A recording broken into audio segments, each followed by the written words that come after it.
O Homem e as Duas Árvores. Mensagem ministrada pelo irmão Witness Lee. O plano eterno de Deus, a sua economia, é-nos revelado por meio dos 66 livros da Bíblia. Bem no início da Bíblia, Deus é visto criando o homem como o centro de toda a criação, com o propósito de expressar a si mesmo. Em sua economia, Deus quis que o homem o expressasse como o centro de todo o seu universo. O homem neutro entre as duas árvores. No início da palavra de Deus, em Gênesis capítulo 2, são-nos mostradas duas árvores, a árvore da vida e a árvore do conhecimento do bem e do mal.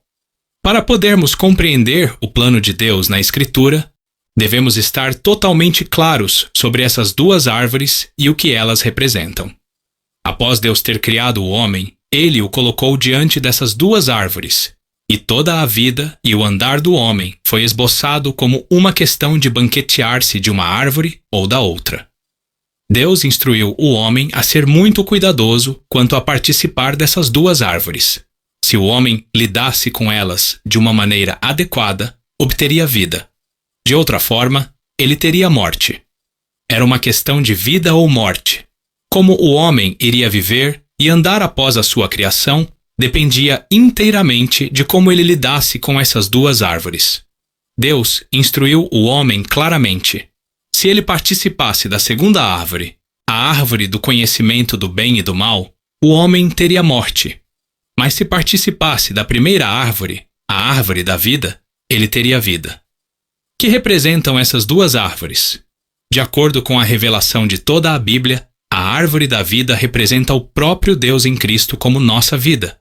A árvore da vida é um símbolo da vida de Deus em Cristo. O Velho e o Novo Testamento muitas vezes apresentam o Senhor Jesus como uma árvore ou como um ramo de uma árvore. O Senhor tem o título especial de renovo em Isaías, Jeremias e Zacarias. Também são usadas muitas árvores na Bíblia, significando que Cristo é nossa porção e desfrute. Por exemplo, no 2º capítulo de Cantares, o Senhor Jesus é comparado a uma macieira. Qual a macieira entre as árvores do bosque, tal é o meu amado entre os jovens. Desejo muito a sua sombra, e debaixo dela me assento. Cânticos capítulo 2, versículo 3. Podemos nos sentar debaixo dele como a sombra debaixo da sua cobertura e sombra, e desfrutar todas as suas riquezas, o fruto da árvore. Outro exemplo de Cristo como a árvore é a videira em João capítulo 15, versículo 5. Jesus disse: Eu sou a videira, vós os ramos. Qual é o significado da segunda árvore, a árvore do conhecimento do bem e do mal? Essa árvore do conhecimento do bem e do mal representa nada mais que Satanás, a fonte da morte. A segunda árvore traz morte, porque ela é a própria fonte da morte. A primeira árvore é a fonte da vida, e a segunda árvore é a fonte da morte. Em todo o universo, somente o próprio Deus é a fonte da vida, e somente Satanás é a fonte da morte. Um versículo mostrando que Deus é a própria fonte da vida é Salmos, capítulo 36, versículo 9. Pois em ti está o manancial da vida. E um versículo mostrando que Satanás é a fonte da morte é Hebreus, capítulo 2, versículo 14. Aquele que tem o poder da morte. O poder da morte está nas mãos de Satanás. Assim, desde o início do tempo, essas duas árvores representam duas fontes. Uma, a fonte da vida, e a outra, a fonte da morte. No princípio, havia três partes: Deus, o homem e Satanás. O homem, em inocência, criado por Deus, estava neutro em relação à vida e em relação à morte. Como era possível ao homem ter tanto a vida como a morte, ele estava em terreno neutro. Porém, Deus estava na base da vida e Satanás na base da morte. O homem foi criado neutro em relação a Deus e em relação a Satanás. Deus tensionava que este homem, neutro e inocente, o tomasse para o seu interior, para que Deus e o homem e Deus, fossem mesclados formando um único. O homem, então, conteria Deus como sua vida e o expressaria como tudo. O homem criado como o centro do universo cumpriria assim o propósito de expressar Deus plenamente. Outra possibilidade, contudo, era que o homem fosse induzido a tomar a segunda árvore, a fonte da morte. Como consequência, o homem seria mesclado com a segunda árvore. Que os nossos olhos possam ser abertos para ver que a questão em todo o universo não é ética e fazer o bem, mas ou receber Deus como vida ou Satanás como morte. Devemos ser libertados do entendimento moral e ético. Não é uma questão de fazer o bem ou o mal, mas de receber Deus como vida ou Satanás como morte. É importante que vejamos claramente essas três partes. Deus, de um lado, é a fonte da vida. Satanás, do outro lado, é a fonte da morte, como é representado pela árvore do conhecimento. E Adão, no meio, é neutro com duas mãos receptoras. Ele pode ou tomar Deus, a sua mão direita, ou Satanás, a sua esquerda. O homem corrompido pela árvore da morte. Adão foi induzido a tomar da segunda fonte, a árvore do conhecimento do bem e do mal, para dentro de si. Isso não foi apenas uma questão de fazer algo errado. Não, foi muito mais sério do que transgredir a lei e o regulamento de Deus. O significado de Adão ter tomado do fruto da árvore do conhecimento do bem e do mal foi que ele recebeu Satanás para o seu interior. Adão não comeu um ramo daquela árvore, ele comeu o fruto da árvore. O fruto contém o poder reprodutor de vida. Por exemplo, quando o fruto do pessegueiro é plantado na terra, logo brotará outro pequeno pessegueiro. Adão representa a terra. Quando a terra tomou o fruto da árvore do conhecimento do bem e do mal para o seu interior, ele recebeu Satanás, que então cresceu nele. Isso não é algo pequeno. Poucos cristãos perceberam a queda de Adão dessa forma. O fruto de Satanás foi semeado em Adão como uma semente no solo. Assim, Satanás cresceu em Adão e tornou-se uma parte dele. Agora precisamos descobrir em que parte de Adão Satanás foi colocado. Satanás não entrou em Adão só quando ele caiu no jardim, mas ainda permanece na raça humana. Onde está ele localizado na raça humana? O homem é um ser tripartido: espírito, alma e corpo. Quando Adão tomou o fruto da árvore do conhecimento do bem e do mal, em que parte do seu ser ele entrou? Naturalmente, entrou no seu corpo, porque Adão o comeu. Embora isso seja lógico e razoável, necessitamos base bíblica para confirmar que alguma coisa de Satanás está em nosso corpo. Leia Romanos capítulo 7, versículo 23. Mas vejo nos meus membros outra lei, que guerreando contra a lei da minha mente. A palavra outra, na versão João Ferreira de Almeida, não é uma boa tradução. Deveria ser uma lei diferente, isto é, uma lei de categoria diferente. Você pode ter 3 leis de categoria diferente. Você pode ter 3 leis da mesma categoria, por exemplo, a primeira e mais outras 2. Porém, o grego aqui significa uma lei de uma categoria contrastante. Mas vejo nos meus membros, partes do corpo, uma lei diferente, guerreando contra a lei da minha mente e me fazendo cativo na lei do pecado a qual está nos meus membros, isto é, as partes do corpo. Que é a lei do pecado? Paulo disse: já não sou eu quem o faz, e sim, o pecado que habita em mim. Romanos capítulo 7, versículo 20. E já não sou eu quem vive, mas Cristo vive em mim. Gálatas capítulo 2, versículo 20.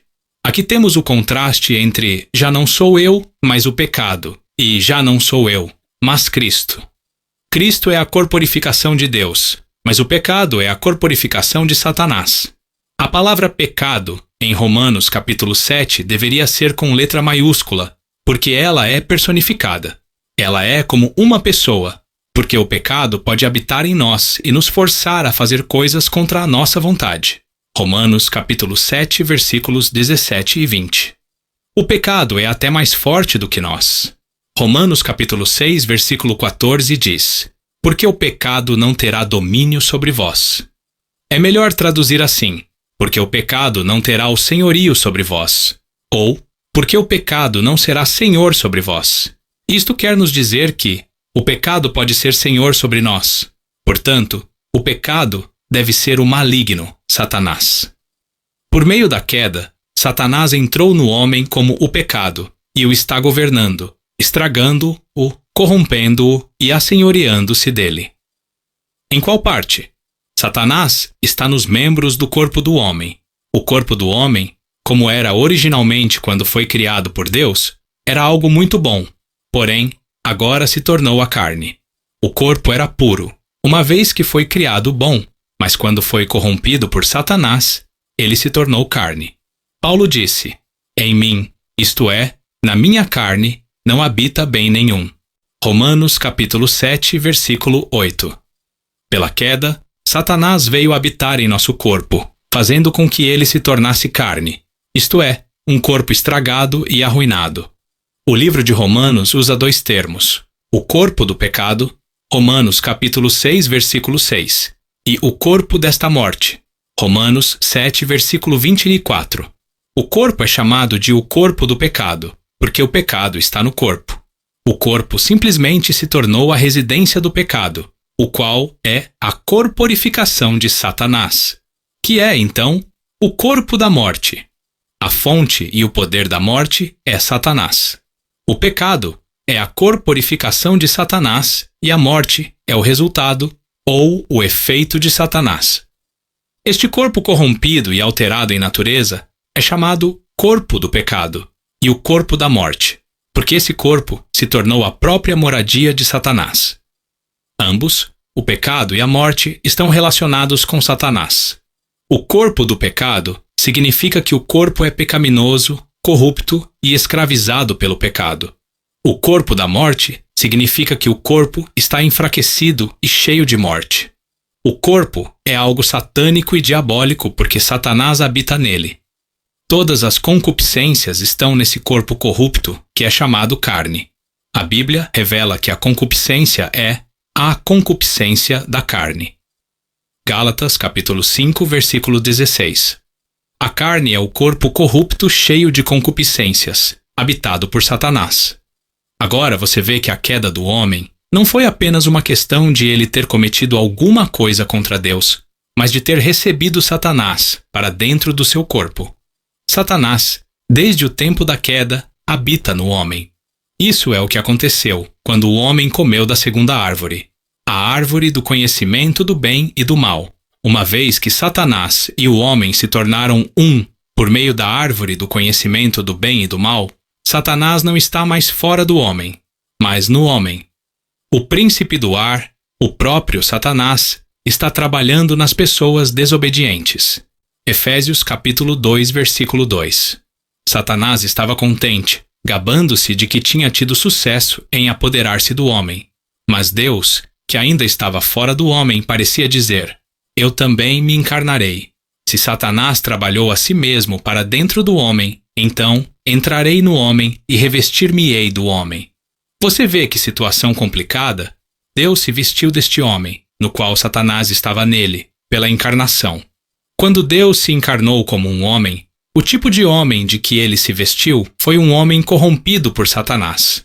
À época da sua encarnação, o homem não era mais puro, mas era um homem arruinado, corrompido por Satanás.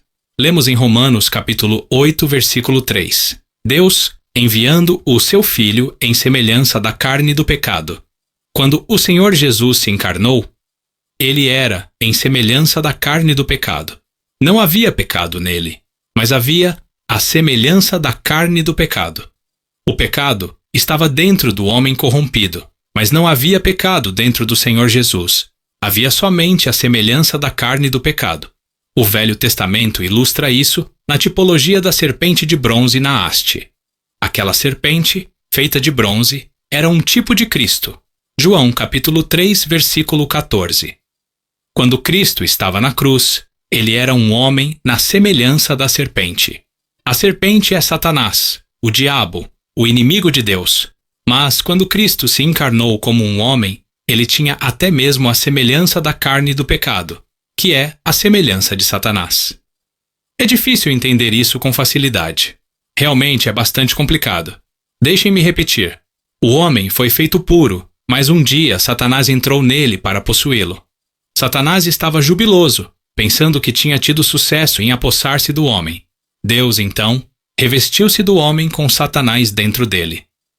O homem libertado da árvore da morte. Depois que Deus se tornou um homem e se revestiu deste homem com Satanás dentro dele, ele levou este homem à cruz.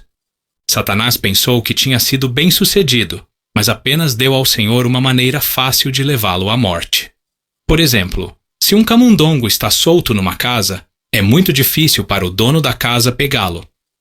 Mas se ele colocar uma ratoeira com uma pequena isca, o camundongo será tentado, atraído, a pegar a isca. O camundongo, a princípio, pensará que foi bem-sucedido em conseguir a isca, mas não perceberá que caiu numa armadilha até que seja tarde demais. Então, uma vez que ele foi pego na ratoeira, é muito fácil para o dono da casa vir e matá-lo. Semelhantemente, Adão tornou-se uma ratoeira para pegar Satanás. Satanás era o camundongo peralta, correndo solto no universo. Quando Satanás veio para possuir o homem, ele pensou que tinha sido muito bem-sucedido, mas não percebeu que havia caído numa armadilha. Satanás pensou que o homem era sua casa, mas não sabia que o homem era uma armadilha. Ele pensou que o homem era sua comida, mas o homem era apenas a isca. Ao tomar o homem, ele foi pego e aprisionado no homem. Subsequentemente, o Senhor veio e revestiu-se do homem para levá-lo à cruz, para que, por sua morte, destruísse aquele que tem o poder da morte, a saber, o diabo. Hebreus capítulo 2, versículo 14. O homem era a ratoeira, e o diabo foi aprisionado dentro dele. Por meio da encarnação, Deus se vestiu do homem corrompido e levou-o à morte na cruz. Ao mesmo tempo, Satanás, que habita na carne deste homem caído, também foi morto. Assim, é por meio desta morte na cruz que Cristo destruiu o diabo. É por isso que Satanás tem medo da cruz. E é por isso que o Senhor nos disse para tomar a cruz. A cruz é a única arma para vencermos Satanás. Onde está Satanás?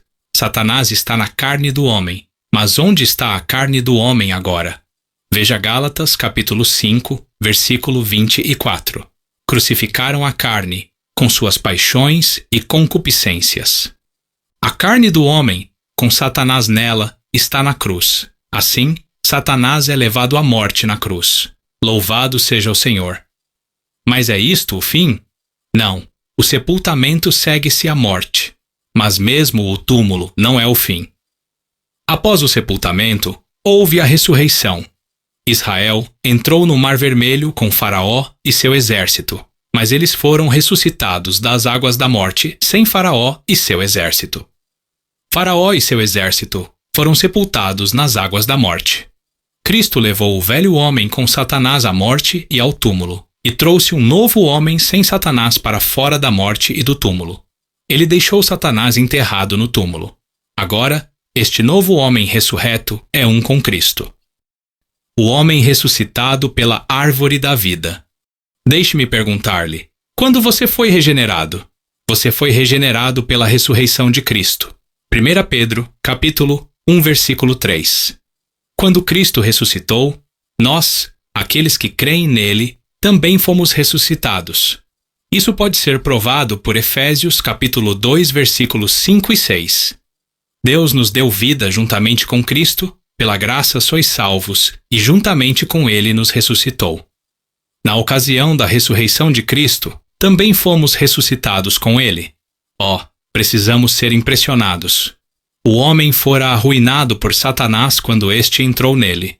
Mas Deus, pela encarnação, revestiu-se deste homem com Satanás dentro dele. Levou este homem à cruz. Levou este homem, incluindo Satanás, à morte. Ele, então, introduziu o homem na ressurreição. E por meio desta ressurreição, o homem se tornou um com Deus. Pela encarnação, Deus entrou no homem e pela ressurreição, o homem se tornou um com Deus. Agora, Deus está no espírito do homem. Devemos estar jubilosos, mas não demais. Por quê? Porque temos sempre de carregar a cruz diariamente. Sempre que a nossa carne estiver fora da cruz, descobriremos que Satanás está vivo novamente. Temos de dizer aleluia Porque o Senhor Jesus está em nosso espírito, mas também devemos estar alertas porque ainda estamos nesta carne. Quando a carne sai da cruz, o diabo fica vivo eternamente. É por isso que devemos viver no espírito todo o tempo e aplicar a cruz à carne. Embora Satanás, pela queda, tenha entrado no homem, ele foi tratado pelo Senhor e agora, pela ressurreição, o Senhor está dentro de nós. De agora em diante, a nossa responsabilidade e ocupação não é tentar fazer alguma coisa boa. O bem só irá nos iludir e cegar-nos. Devemos simplesmente seguir o Senhor no espírito e aplicar a cruz à carne. Isso irá espontaneamente levar Satanás à morte. Aprendam a praticar esta única coisa com esses dois aspectos: seguir o Senhor no espírito e levar a carne, que inclui Satanás, à morte na cruz. Então, qual será a consumação final e máxima? Simplesmente isto: por um lado, haverá a Nova Jerusalém, por outro, o Lago de Fogo. A Nova Jerusalém é o Deus triuno, que é o Pai, o Filho e o Espírito Santo, amalgamado com o novo homem ressurreto. E o Lago de Fogo é a destruição final e máxima de Satanás. O Lago de Fogo é o lugar de Satanás. Tudo o que não é relacionado ao Deus triuno e ao novo homem ressurreto será colocado dentro do Lago de Fogo com Satanás. Haverá somente uma única árvore na Nova Jerusalém, a árvore da vida, que é Cristo. A outra árvore estará no Lago de Fogo. Esta é a conclusão final e máxima de toda a Bíblia. A Bíblia começou com 3 partes, mas a consumação final e máxima será a Nova Jerusalém, com apenas a primeira árvore, a árvore da vida, no centro da cidade e o novo homem ressurreto como a expressão do Deus triuno. A segunda árvore, a árvore do conhecimento do bem e do mal, será lançada no Lago de Fogo. Todas as coisas e todas as pessoas relacionadas com a árvore do conhecimento do bem e do mal terão o mesmo destino de Satanás, o Lago de Fogo. Concluindo, o significado dessa figura para nós hoje é que a vida cristã normal não consiste em fazer o bem.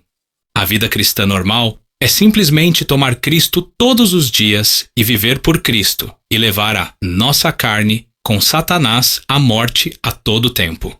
É seguir Cristo em nosso espírito e levar a nossa carne à morte. Então virá o dia quando o Deus triuno e o novo homem ressurreto serão uma única expressão, a Nova Jerusalém, com a árvore da vida, que é Cristo, como seu centro.